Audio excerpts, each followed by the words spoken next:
Love is an action word. It's a verb. And action means doing. So if love is doing, then the question is, what is it doing in your life? Some will say that love protects. It nurtures and it uses its intuition to decipher your wants and needs. It's comfortable, helpful, thoughtful, predictable, yet spontaneous. It sings in your ear and dances on your heart. It's fast moving, yet makes you stand still. It's loud, but so quiet. It is many actions that invokes a certain feeling that nothing else can mimic.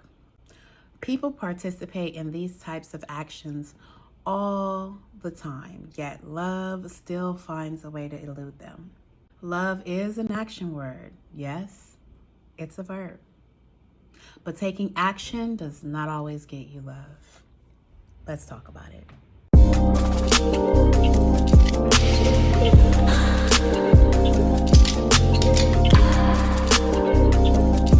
Open your eyes.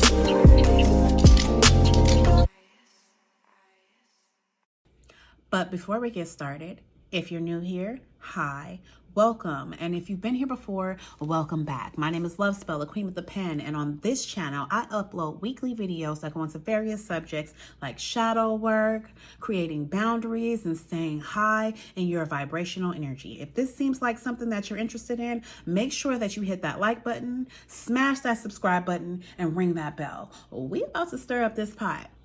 Y'all ready or not? Ooh. The topic is love. Now, disclosure, I am no love guru.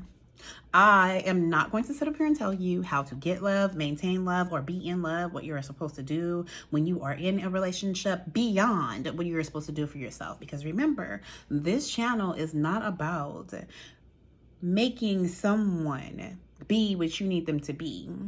This channel is about making you be the version of yourself that you want to be. Let's get into it. What I will be speaking on when it comes to love is being in love with love and the dangers behind that. How to recognize that you're in love with love and how to navigate that way or navigate your own identity of love so that you can come out on top in many ways. Top 4 ways that you know that you are a hopeless romantic and in love with love. I'm going to go into depth in them so you can know if you're actually on the dangerous side of it, if it's actually causing more harm than good. Let's go. So top 1 on my list is creating fantasies of a life with someone that you just met or you're early on dating, like way too early in the game. When you do things like this, 1, it's a telltale sign that you're a hopeless romantic and that you are in something already waiting for a certain type of outcome. You've already decided the outcome of the relationship before it has had its chance to, transpire. This is not a good thing. When you create a fantasy, that's literally what you're living in, is a fantasy world. It's not realistic. And what you might do is you might create a character for this person that they are actually not exhibiting. You also will create a mold that you want this person to fit into that they are actually not made to fit into. When you make fantasies of a lifestyle you want to live with that person, children, homes, cars, how you want that person to act in your mind, you have already disconnected from the actuality of the relationship and started to create a world of your own. And when the person does not comply or stand up to what you have created, it can lead to disappointment. Let me give you facts. It is delusional to create a life with someone who has not agreed to create that life with you. Thinking about children, cars, homes, kids, marriage, walking down the aisle early on in a relationship is creating a life that you don't even know if that person wants. It's okay to have an idea of how you want your life to go. It's okay to want marriage, to want children, to want that. But You can find out if that person is on the same path as you while asking questions in the dating phase. When you create a fantasy, you don't allow that person to tell you what they want. You are creating the story of what you want and then sticking that person in its position. This will lead to disappointment. It will always lead to disappointment, because even if that person wants some of the similar things as you, they will never want your whole fantasy, because actually it's not real. The worst thing that can happen if you do this is that you create a fantasy person, a fictional person, as an alter ego to the actual person you are in a situation with, whether it be friendship, relationship, or whatever the partnership is. You will start to think that that person is betraying you or changing up their behavior because they are not complying with the fantasy person that you've made for them. You, in essence, create a straw man of sorts that you can go to as the person you really want to be with, while this person is not making it or up to par. It is a delusion of sorts that you do not want to fall into a rabbit hole. In essence, you create a straw man who is the person that you're not actually dating, but the ideology of the person you're dating. And then the real person will never actually make it up to par with your fantasy. It's self-sabotage in its finest, and it has to do with loving love, but not actually loving the act of love. If you are still in the dating phases with someone, or you're in a relationship that hasn't reached a higher level of commitment, and you have already gotten married to this person in your mind, you've already bore children or impregnated this person in your mind, if you've already taken trips and met their parents and their other portions of family in your mind, if you've done all of these things in your mind that you have not done in actuality, it is time for you to pull back. You are in love with the idea of love, because the relationship that you are actually partaking in the present is not the relationship that you're having. Second thing is, if you immediately start being of service to this person. Yes, being nice to someone, doing things for them, being helpful, being thoughtful, those are all things that are considered to be good traits for people. And I say that in quotations because although ideally being a good person to somebody or being helpful to somebody is supposed to be good, most of the time it just gets taken advantage of.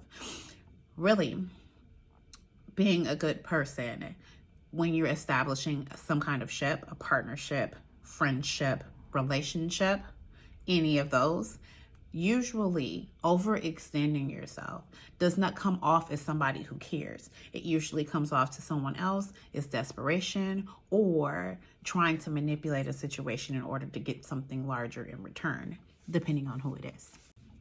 Usually when you overextend yourself or give without getting anything in return, without requesting anything in return, without making a demand, or just because, after people realize that you don't have any motivation, that you're not trying to get something larger underhandedly, they come to the conclusion that you're just desperate and you really want what they're offering. And unfortunately, instead of people seeing that as like, oh, well, that's nice, she really likes me, she really wants to be with me, or he really likes me, he really wants to be with me, no, they take that as you don't love yourself, you are betraying yourself, and why would I give somebody who is whack like that a chance?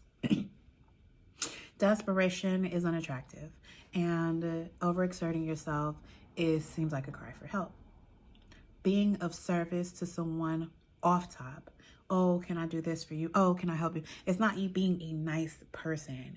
It's you trying to purchase what you think they have without actually even knowing what they have.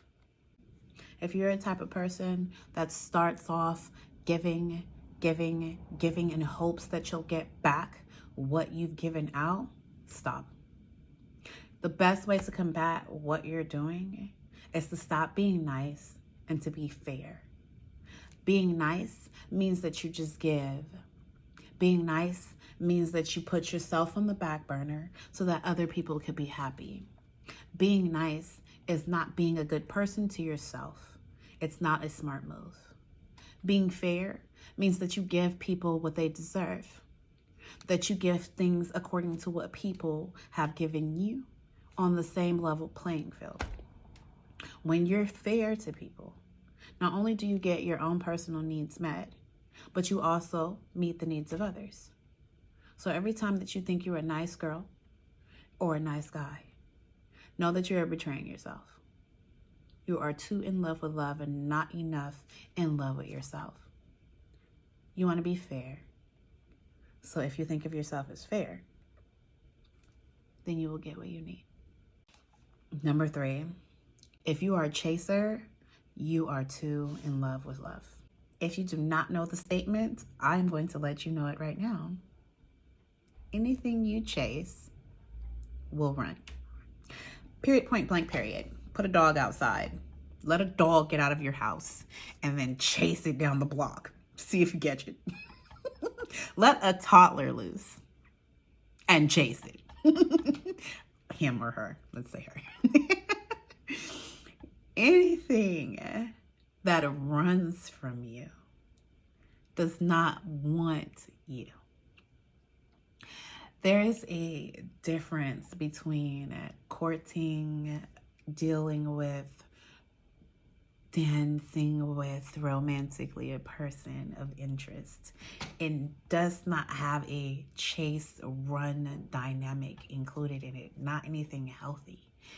Toxic relationships have a pull and push type of relationship where one person is consistently running and the other is chasing, and as soon as the other releases their reins and stops chasing, then the other one turns around and chases like some kind of barbaric animal relationship. But healthy human people with cognitive development and mind strategies and able to communicate should not be having a runner's chasers kind of relationship.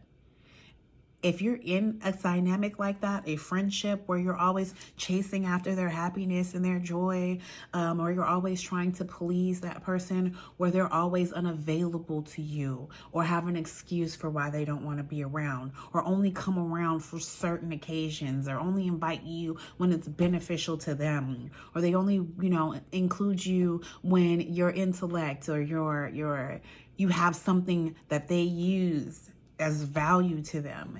If you are encountering any of those types of ships, you, my dear, are a chaser. You are chasing love. You are chasing attention. And you are chasing people who don't intend to give you anything but a run for your money. The funny thing about this particular one is that the runner-chaser dynamic is so it draws on your emotions so much that it can create this false sense of love.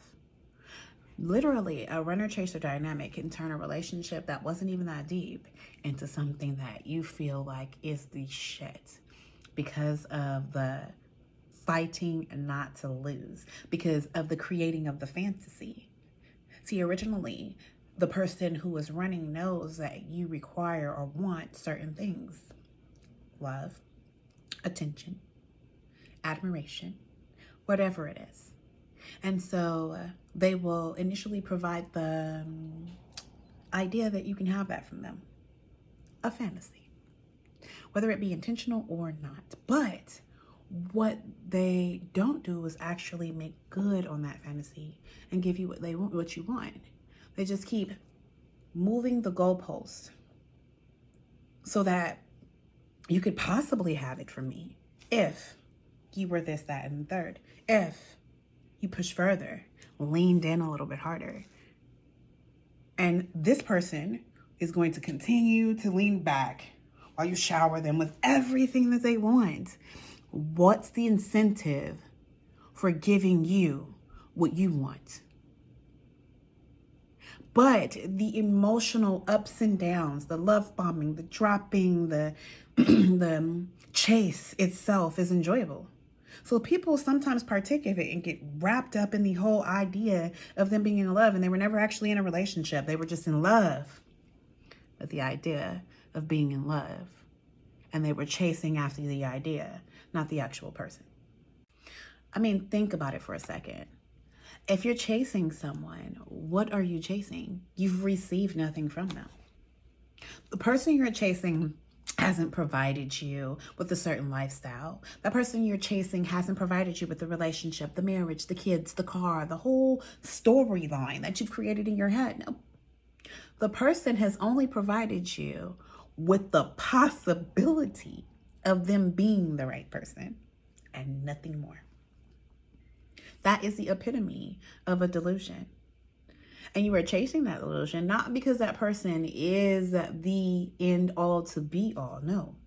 You're chasing that person because the love that you want to receive from them is the end all to be all. So are you chasing that person? Or are you chasing the love that you think that person should give you? You have to tread lightly with being in love with love or being a hopeless romantic, because yes, you can want all of those things, but you have to be based in reality for you to know that if you are not being provided something close, if you're not walking towards that together as a friend, as a relationship, as a partnership, if they are not doing their half and you doing your half and you guys meeting up at the same place, then what you're doing is loving an idea. And you're putting a person in place of that idea. Excusing, ignoring, or covering up someone else's actions is usually done out of fear, and it is so you can keep your delusion intact as much as possible. The relationship itself is already blundering because you have to do extra work to pretend like something that is happening is not happening. Usually it is because, one, you've created that fantasy for that person. Two, you have placed that person into that fantasy without their permission. Three, you have chased them or been the runner or either parts of that dynamic. And then four, when they didn't abide by the things that you thought they were going to abide by, when you gave so much and didn't receive what you thought you were going to receive from giving like that, you created a blockade to accept the fact that you were wrong. And not only do you not want to accept the fact that you were wrong in your own space, you don't want to accept the fact that you were wrong publicly with anybody else who has seen your relationship, who has encountered you and that person's dynamic. The thing is that the delusion is not for other people. Although you may try to convince other people of your delusion, the delusion is strictly for you. Being in love with love is, by definition, a delusion. So now that you know the problem, what's the solution? Well, we know that being delusional is holding fast to an ideology or, certain circumstances that are actually not true and have already been challenged and proven to be wrong. And regardless of them being wrong, continuing to believe or hold fast to that belief. So in order to fix that problem, you have to do some fact checking, question asking, and grounding to reality. How do you do that? You got to ask yourself a few questions. When you find yourself chasing down someone in the name of love, remember that love is a verb. It's an action word. So as you sit there and wonder why they are not reciprocating to your needs, why they just won't look out for you the way you look out for them, why are they being so standoffish, so recluse, why? And you're giving that person an answer. Instead, change those questions to what? What are they doing to show you love? What is the best attribute that they have displayed towards you? What do they want for you? What do they want for themselves? What will be the outcome of what is going on now? You can ask yourself those questions, and you can turn around and fact check and ask them those same exact questions. Now, here's the kicker. Here's the point where you have to realize if you're in love with the idea or if you're in love with the actual person. When you ask your person, your friend, your cousin, whoever you are trying to build a bond with, these questions of what, and they either give you answers that are elusive, they're evading, and you do not understand, and you leave confused, know that confusion is not love. Confusion is not an action, it's a state of being. Remember that love is an action word. And so when you ask someone questions about love, they should be able to spot on, give you actions, real-time actions that say they love you. If you are doing all of the acting in love and they are doing all of the receiving, then it's clear of who loves who and who loves an idea. Now it's up to you to actually accept that and move on. Don't be in love with an idea, an abstract thing. Be in love with an action. And whoever is acting in love towards you is who you should follow. Now, you've been listening to me long enough. Bye for now.